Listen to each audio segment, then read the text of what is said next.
My name is Colette. I am 33 years old, and I run a risk and compliance analytics firm in Chicago. 3 weeks ago, at my father legacy dinner in a downtown hotel ballroom, he smiled into a microphone and turned me into the night's entertainment. And the worst part is, he truly thought I would sit there and take it. There were at least 180 guests, maybe more. Navy suits, pearls, crystal glasses clinking like tiny bells. The kind of crowd that laughs with their teeth first and their hearts never. My father stood under a white spotlight, hair silvered at the temples, looking like the magazine version of a man who did it all. He was being honored for stepping down as president of the foundation he built after my mother died. He introduced donors, board members, my stepmother, her son, the whole polished cast. Then his eyes found me. "And that," he said, voice warm as bourbon, "is my daughter Colette, the one who couldn't finish what she started." A ripple of laughter, not cruel at first, curious, permission-seeking. He took a slow breath like he was about to tell a harmless joke. "You know, some kids take after their parents, others take after the couch. She's always been more of a spectator." This time, the laughter landed. Loud, confident, a room full of people relieved to be told who to look down on. I felt my pulse in my fingertips, steady and cold. My face stayed calm. I even lifted my chin like I was listening to a toast. My stepmother, Nora, dabbed at the corner of her eye as if she were emotional. Her son, Thayer, didn't look at me at all. He looked past me, like my father had taught him to. My father leaned into the microphone one last time. "But hey, she's here, so maybe she's finally ready to grow up."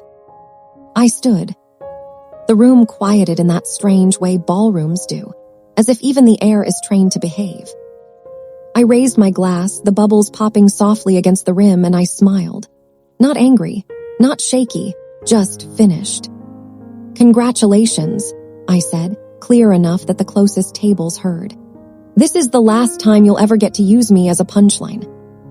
Then I set my glass down and walked out. Behind me, silence spread like ink. I didn't run. I didn't look back. My heels clicked across marble and into the lobby, where a framed photo of my father shaking hands with a senator watched me leave like a warning. Outside, the city was cold, bright, and indifferent.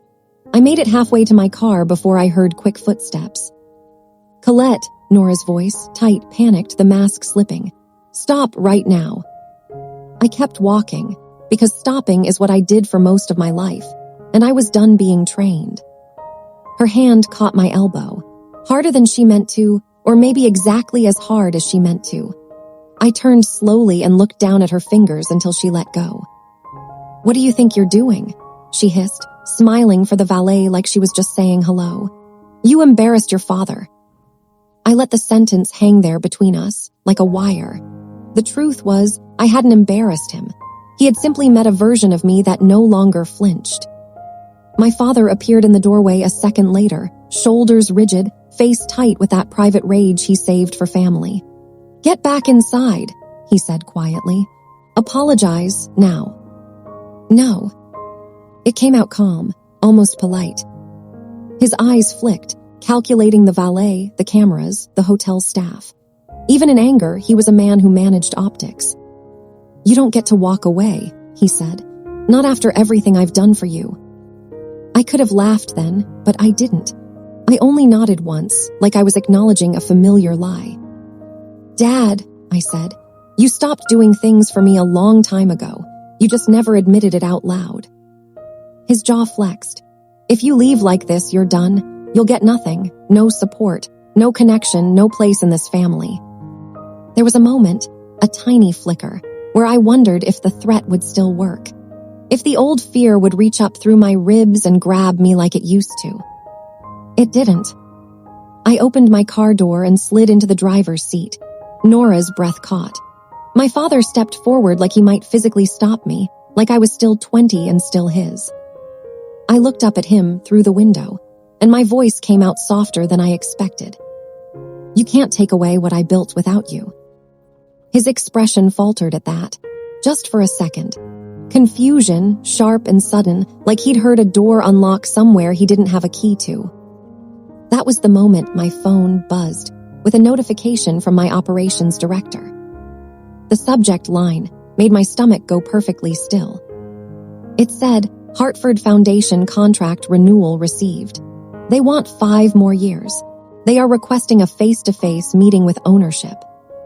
And I knew, standing there with my father staring me down in a hotel driveway, that the next move would change everything. Hold on, tiny break. I read the comments when I'm worn out, and seeing your location reminds me I'm not telling these stories into an empty room. Like, subscribe and drop your city, state, or country. Now, let me take you back. 12 years earlier, I was 19, sitting at my mother's old kitchen table in a house that never felt like mine after she died. My father had remarried fast. Nora came in like a fresh coat of paint, and her son, Thayer, came in like he owned the place. They didn't scream at me. They didn't hit me. They didn't have to. They simply decided I was optional. Thayer got praise for his grades. I got silence. Thayer got internships through my father's friends. I got maybe next year. Thayer got called our future. I got called sensitive. The only person who looked directly at me, really looked, was my mother's sister, my Aunt Calla. She lived in Milwaukee, wore bright lipstick, and never lowered her voice for anyone. When my father spoke over me, she would stop chewing and say, "Let her finish." My father hated that. The day he took my future from me, he did it in his office, behind a closed door, with Nora standing behind his chair like a hand on a puppet. "We need to prioritize," he said, flipping through papers he didn't actually need. "Thayer has an opportunity, and you," he looked up finally, eyes flat, "you can take a break." I remember the way my throat tightened, not from surprise, but from the familiar realization that I had never been a plan. I had always been a leftover. "A break," Nora echoed, voice sweet. "You'll figure out what you want. Not everyone is meant for intense things." I nodded, because arguing with them was like trying to punch fog. But that night, in my room, I stared at my half-packed duffel bag and felt something inside me harden into a shape I could hold. If they wanted me invisible, fine. I would become so invisible that, when I finally moved, it would be too late for them to stop it. I left 3 weeks later. Not with a dramatic goodbye, not with tears. I waited until a Tuesday morning when Nora and my father were out, and Thayer was asleep after a late night out. I slid 2 suitcases into the trunk of a borrowed car and drove west on I-90 like I was escaping a fire. Chicago was supposed to be temporary, a place to breathe, to save, to go back to school when I could. But Chicago turned into my first real home because nobody there knew who my father was, and nobody cared. I rented a studio in Rogers Park with a window that faced an alley. The building smelled like laundry detergent and old cooking oil. The radiator screamed at night. I ate peanut butter straight from the jar because it was cheaper than groceries. In the mornings, I worked reception at a small legal office. In the evenings, I cleaned spreadsheets for a construction company that paid me under the table. On weekends, I taught myself the language of compliance and risk, because it was the closest thing I could find to power that did not require anyone's permission. I became obsessed with patterns, which invoices were fake, which vendors were shells, which expenses were real, and which were lies dressed as business. It felt familiar in a way that made my stomach turn. My whole childhood was one long lie with nice furniture around it. A year into Chicago, I met a woman named Raina at a community business workshop. She was sharp, blunt, and allergic to excuses. She listened to me explain my work history and said, "You're not lost, Colette, you're underpriced." That sentence hit me like a slap and a hug at the same time. Raina introduced me to her friend Reed, a quiet guy who ran it for a nonprofit and knew how to build systems that could hide in plain sight. He helped me set up my first real client workflow and told me something I never forgot. "If you want to survive people like your father," he said, "stop asking for a seat at their table. Build your own building." So I did. I started my firm with a cheap laptop, a rented desk, and a name that had nothing to do with me. Greystone Analytics. No personal website, no headshot, no glossy branding, only clean reports, tight audits, and results that made executives breathe easier. The work was not glamorous. It was ugly and quiet and profitable. I found mistakes other people wanted buried. I documented them. I fixed them. I built a reputation without a face, and for once, anonymity felt like safety. My father didn't call. Nora didn't text. Thayer didn't ask where I went. The silence was so complete it was almost peaceful until I realized what it really was. They weren't grieving me. They were relieved. Then Aunt Calla got sick. The call came from a number I did not recognize. When I answered, her voice was thin, rasping, but still stubborn. "Hi, sweetheart," she said. "Don't panic, I'm not dying today, but I need you to listen." I sat down hard on the edge of my bed. "What's wrong?" "I found something your mother left," Calla said. "Something she never told your father about. She asked me to hold it for you until you were old enough to understand why." My mouth went dry. "What is it?" "A letter," she said, and I could hear papers shifting. "And instructions. She knew your father. She knew he could be charming on the outside and cruel in the dark." My chest tightened, a familiar old pain, sharp and hot. "Read it to me." Calla read slowly, pausing when her voice trembled. My mother's words came through the phone like a hand reaching across time. "Colette, if you are hearing this, it means I did not get enough time. I am sorry. I want you to know something before anyone else gets to shape your life. You are not small. You are not a burden. You are not an afterthought. If anyone ever tells you otherwise, they are lying because it benefits them." I pressed my knuckles to my lips so I wouldn't make a sound. Calla continued, "There's more. Your mother set aside an education fund for you, not in your father's name, separate. She feared he would repurpose it. She asked me to keep it hidden." A cold wave rolled through my body. "How much?" "Enough," Calla said. "Enough for 4 years anywhere you wanted." I stared at the peeling paint on my wall, and something inside me shifted. My father had told me there was no money. He had looked into my face and said sacrifice, as if he were noble for taking from me. "So where is it?" I asked, voice barely mine. Calla exhaled and I heard guilt in it. "That's the part that makes me sick. I checked. It's gone. The account was drained a few months after your mother passed. I never saw the statement until now. I should have checked earlier. I should have protected you better." I could not breathe for a second. Then my lungs worked again, but it felt like breathing through glass. He stole from her, from me, and he called it sacrifice. That night, I sat at my kitchen table and wrote my father a letter that I never sent.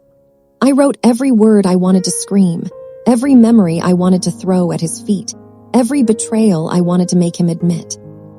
Then I tore it up and dropped it in the trash. Because anger gave him too much importance. I decided my revenge would be quieter. I finished my certifications. I built Greystone bigger. I hired carefully. I made sure every contract had exit clauses and every relationship could survive without me.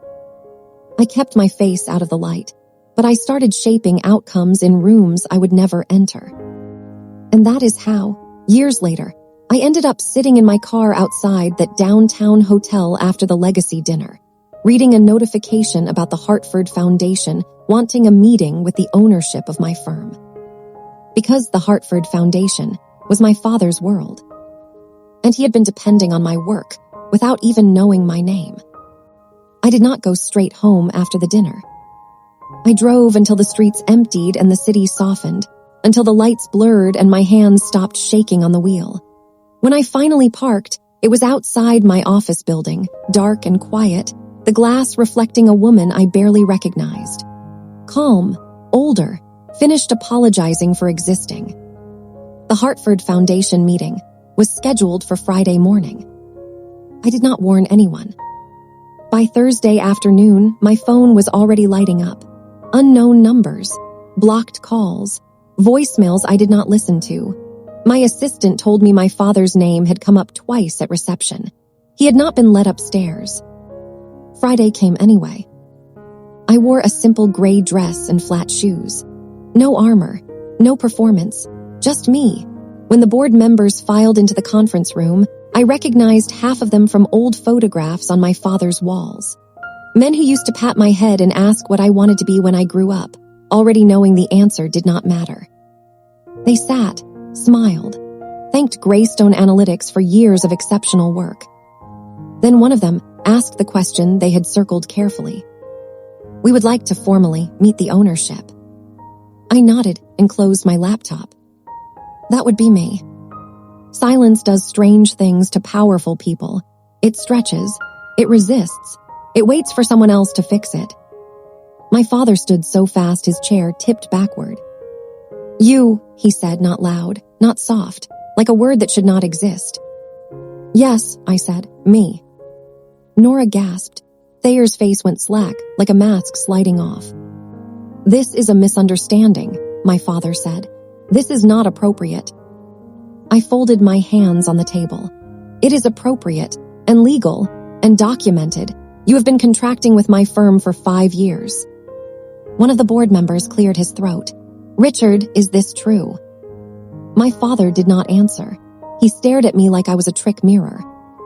"You knew," he said finally. "You planned this." I shook my head. "No, you planned it when you decided I was disposable. I just adapted." The room felt tight, like the air had been sealed. Thayer leaned forward. "If you pull out now, you will damage people, jobs, reputations." I looked at him, really looked at him, and felt nothing. "I am not pulling out today. I am not threatening you. I am not asking for anything." Nora found her voice. "Then why are you here?" I met my father's eyes. "Because you needed to know who you were laughing at." I stood and slid a folder across the table.